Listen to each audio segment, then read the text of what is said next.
What's going on everyone? It's Michael here from GBU. We are back again with another custom blaster video. This time round, I give you guys a brand new stage 1 build which has been done by Nick. This blaster is called the Bloody Thirsty. So here we go guys, and you can kind of off the bat understand why it's called the Bloodthirsty. Now we have a lot of red parts on this build. So we have a red handguard, we have the red magazine release, we have a red bolt catch, we even have a red buffer tube as well guys. So this thing is an absolute animal. Now I've seen this thing personally shoot and I was quite blown away by this. So let's dive in, let's have a look at some of the parts that have been used. We'll go over to the firing range, we'll give this thing a couple of shots and yeah, we'll see what happens. But in the meantime guys, let's dive straight in and let's check out the parts on this Bloody Thirsty. So starting at the front guys, we do have a Wolverine suppressor tucked inside with a riser hop up as well.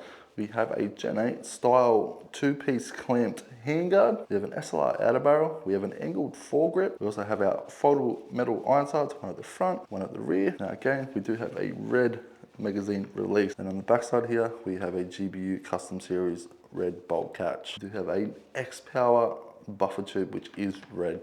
Now, the stock, now all the OGs will remember this stock and remember the blaster that actually did come on. We have some pink body pins, which is a GBU custom series thing. We have a metal gearbox, we have a full metal receiver, we have a nice amoeba grip. Inside of this one is also a high torque motor. So again guys, as I was saying about the stock, the OG people for gel blasters will know which blaster this came off. Now this stock actually came off a Wells, which is the same brand as what this blaster is, but it was the first ever Wells, and the first ever Wells was actually clear. I'm actually gonna go grab a Wells that this buttstock did come off, and I'll show you the difference between the first one and their latest one, and the evolution between the two is absolutely insane guys. So again, you will understand why this blaster has such a resemblance and is affiliated with the OG gel blaster that changed a lot of things in gel blasting itself. So again guys, as I said, this is the OG Wells. Now it had a clear receiver, it had a clear plastic gearbox, it had nylon gears. Out of the box it was doing around 250 to 260 feet per second.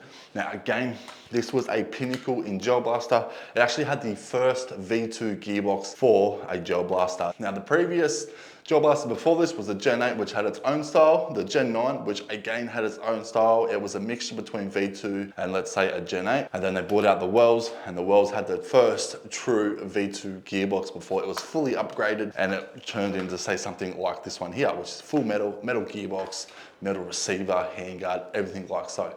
This one here was your clear plastic Wells, which again is an absolute OG and a pinnacle to gel blasting, especially with the V2 era. So again guys, that is the clear plastic Wells. Nonetheless guys, that's enough of that Wells. We're gonna take this Wells, we're gonna head over to the firing range, we'll give this thing a couple of slaps, we'll see how she performs, and we'll be back. So here we have it guys, the Bloodthirsty. We'll give it some semi. And we'll do some auto. So there we have it guys, you've just learnt real quickly on why this thing is called the Bloody Thirsty. It was pounding just into down the end of the firing range like there was no tomorrow. Now, again, as per usual guys, if this is something that you'd like, come on down and see it's at 7/18 Bailey Crescent in Southport on the Gold Coast, or it's online right now as I speak. Otherwise, hit the link in the description and you'll see a wide range of customs. Peace out.